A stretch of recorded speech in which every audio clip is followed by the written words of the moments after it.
Hey, how's it going? It's Brooke. Happy Thursday.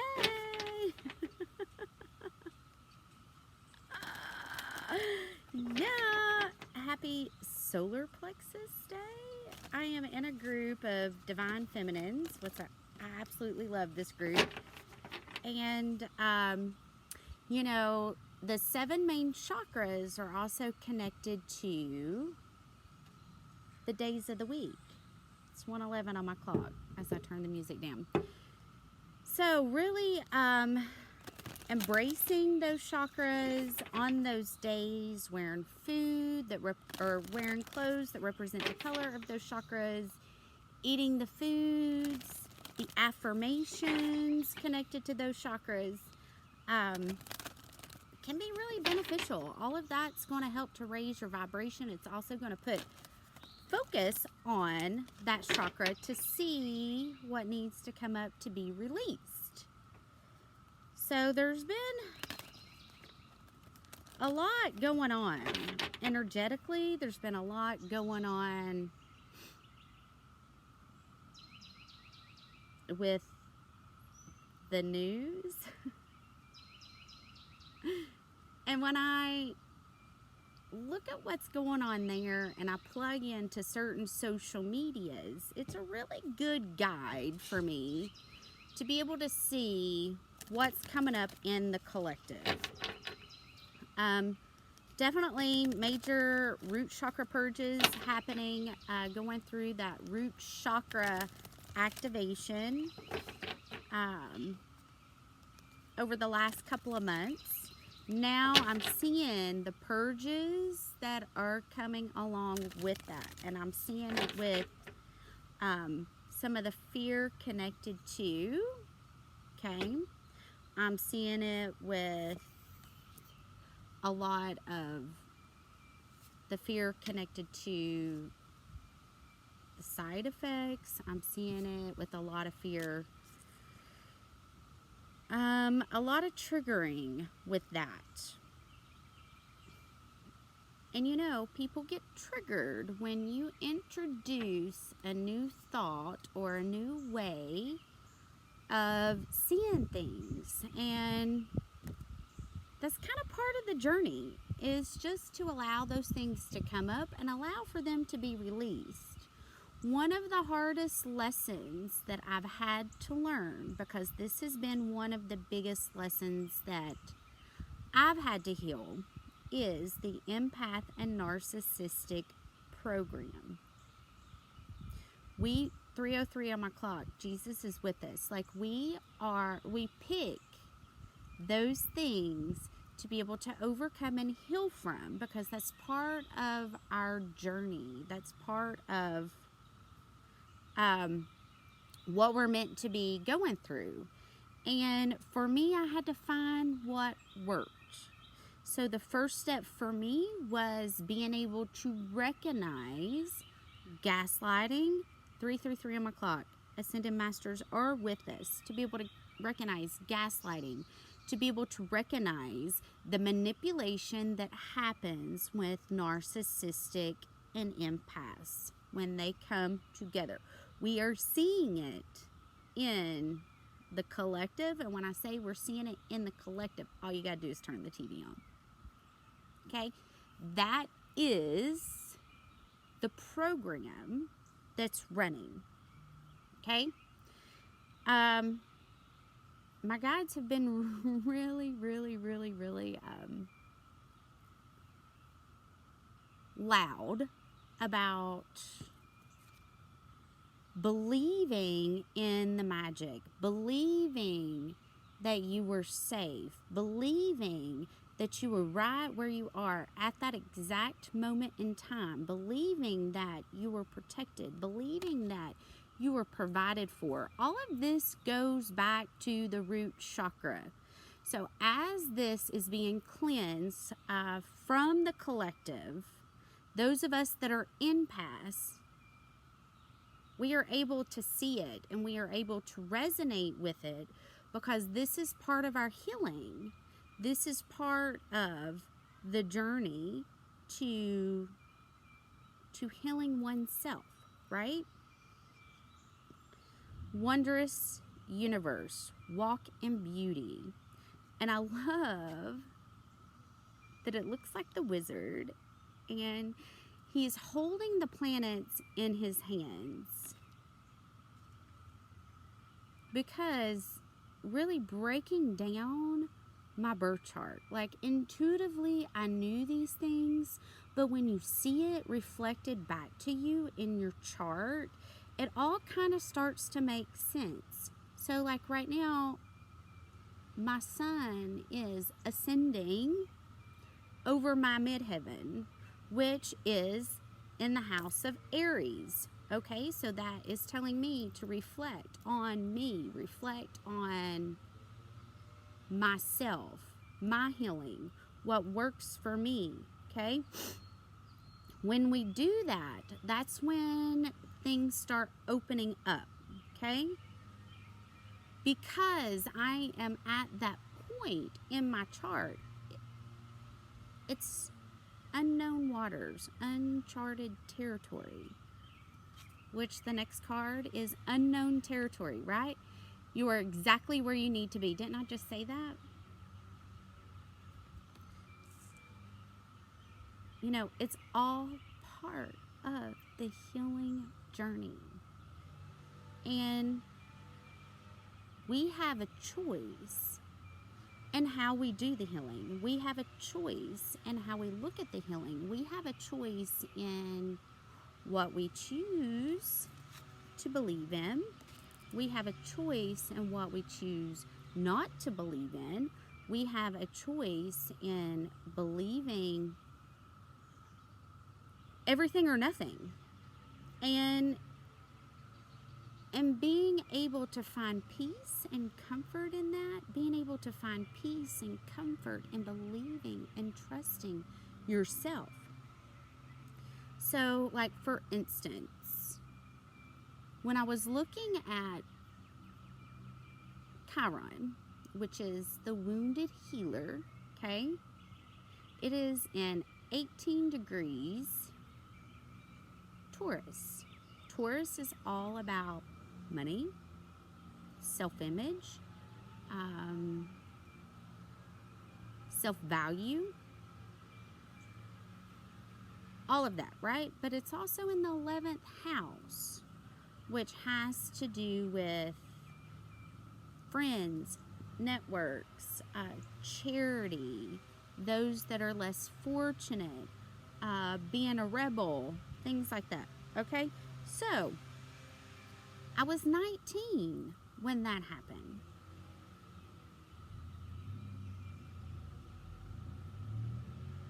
You know, just 1 year after the degree that Chiron is in.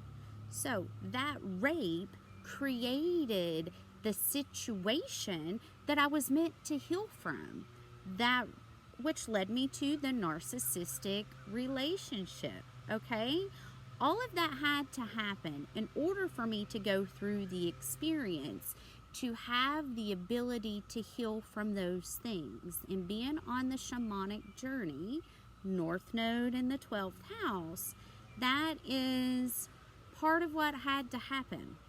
Okay, so over the last 11 years, okay, once I left, I found Reiki, and that's when the healing journey started. So I have been on this journey of healing 911 for the past 11 years. Okay, it is a stepping stone. We have to be patient and understanding with ourselves each step of the way. When things come up, we have to go within. And this was something that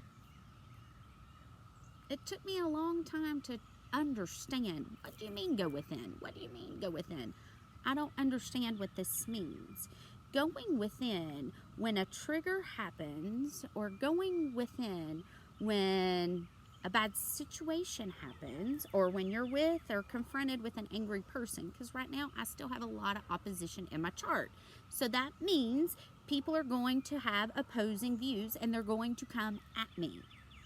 So I've had to learn over the last 2 years to practice non-attachment. It will continue to happen until you have zero response to those things. That's why I always say, when you do something, check your intentions, because your intentions will let you know if that response is a mirror or if that response is a reflection of them. We are meant to trigger people. We are meant to awaken people. But we as healers have to be able to recognize, is this a reflection of me or is this a mirror of them? So how do we do that? Go back to your intentions. Know your intentions when you are sharing something. Know your intentions when you're talking to people. And if your intentions are for the greatest good, 11:11 on my clock, for the greatest good and highest joy of all involved, okay? And that starts coming in, then you're going to know, okay, this is where they are at. I can't take this personally. That's how you go within. That's how you go within and you navigate what's coming up. So for instance, you know, I lost my business. I lost so much over this last year, right? And I could look at it as if woe is me, but I've chosen to look at it as if, okay, you got to make room for what's trying to come in. Practicing non-attachment, not being attached to having to work there, not being attached to having to live here. 12:12 on my clock. So really practicing non-attachment. Who knows better? God. Okay? And embracing and following that direction that I'm being guided to. So, she's going to kill me. I had started networking to start the process of building my spiritual business, and having the government step into so much of hair.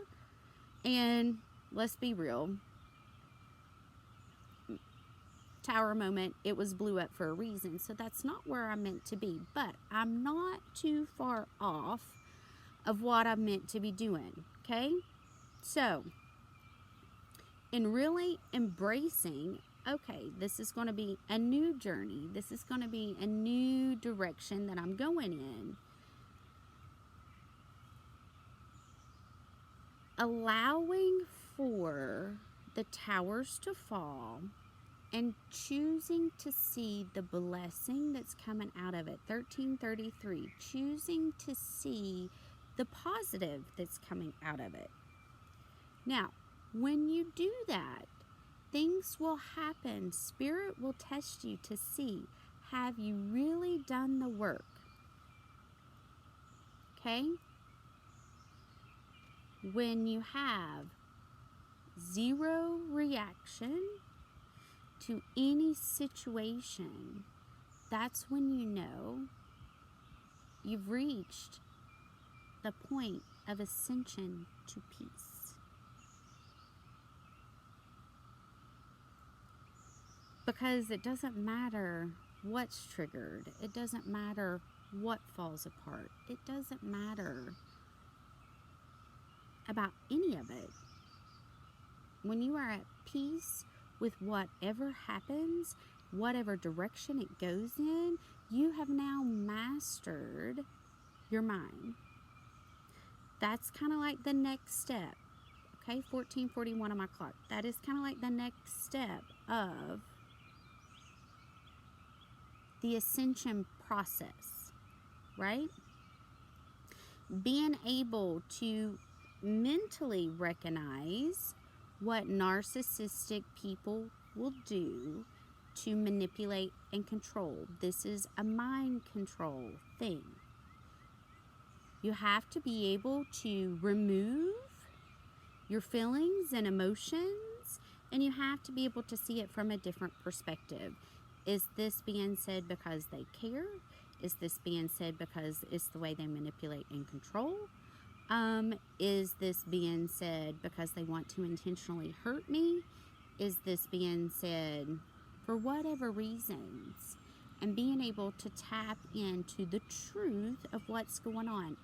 Empaths intuitively, that's my superhero. I feel people's intentions. I feel when something's said and played off as a joke, when I know their intentions was to cover it up as a joke, but in reality, that's how they really feel. That's why, to me, I feel intentions are so important. So important. Like, my intentions is to love and to help and to save everybody. My intentions is to sprinkle a little love here, a little love there, whatever. You know, my intentions is to bring awareness to some things that needs to be talked about. That's how we ascend, right? But going back to what I do to keep myself in check, because when people say go within, this is what it means to me, okay? So, you know, everything that I've been through over the last year, everything that's kind of blown up to get me on the next part of the journey, to change my direction just a little bit, has been for a reason, has been for a purpose. So I have a friend, and she always says, girl, you're so lucky finding all these 4-leaf clovers. But in reality, you change it around, right?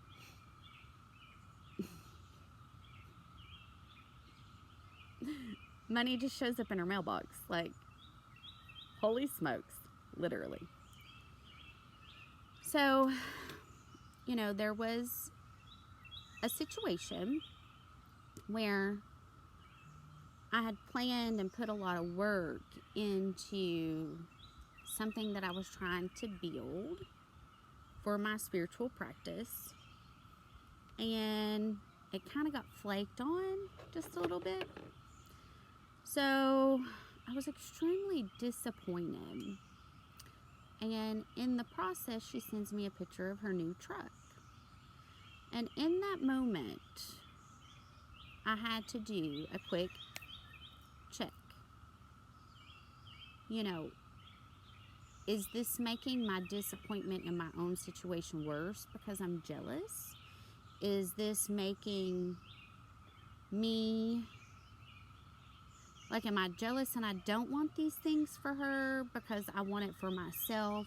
Like, where are my intentions with how I feel in this situation? And trust me, it all happened at the same time. So, in looking at that, I had to emotionally take myself out and go, no, you know what? Good for her. I am so happy for her because she deserves this. She deserves to be happy. I am happy for her. Yes, I acknowledge I'm really sad and disappointed at what's played out here. And it really was a key to understanding and being able to go within to find what that was telling me. You know, that told me that no matter how low things can get, I'm always going to celebrate those that are in their high moment. you know, I have no reason to be jealous. I have no reason to not want happy things for them. And Spirit will put you in situations like that to see where your intentions are. I've lived it. I've seen it. And I know I'm meant to be sharing this. It's part of my journey. And, you know, which is why I always say, when you change the way you look at things, the things you look at change. When you look at all the negative, that's all you're going to see. When you look at how hard this journey is, that's all you're going to see. But when you're able to be in those hard moments and still find the blessing in that moment, the game changes. Because then at that point, your mind starts changing. You start changing.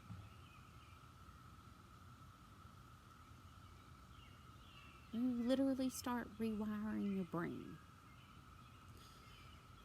And it really is, like, when you control your mind, ding, you control the outcome of the situation. You control what's happening in your reality. Gratitude is the fastest way to raise your vibration every day. God, thank you for me being here. Thank you for allowing me to have another day to share and to guide and to mentor. Thank you for allowing me to be able to guide my children. Thank you for allowing me to share my story. Thank you for allowing all these beautiful souls to come into my life. Thank you for allowing me to go through the lessons that I've needed to go to get to this point. Ultimately, in the end, we have to do 22.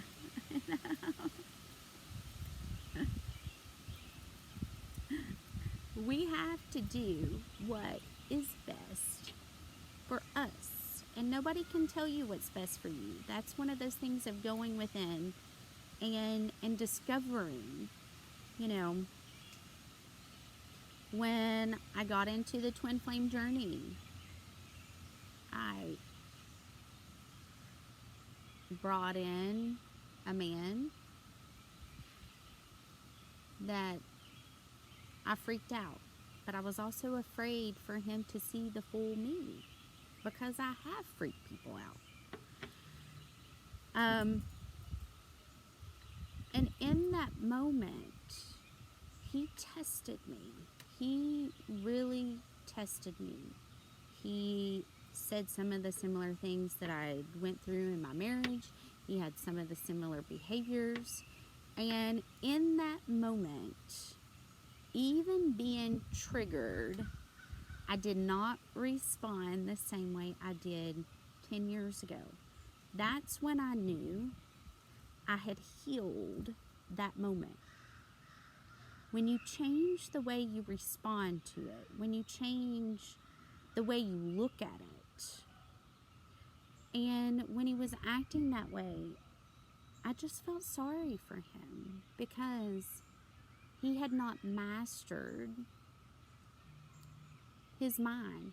He had not mastered the ability to have an argument or a disagreement or be able to express yourself and it come from a place of love. You know? And I could see that, but that's also being at the bird's eye view of things. Because the birds have been loud, really seeing the bird's eye view, being able to see the big picture and not having any attachments to any outcomes whatsoever. So,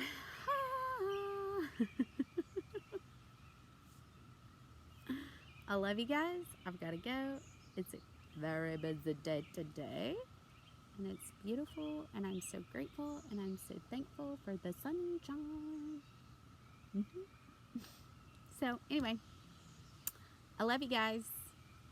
Talk soon. Bye.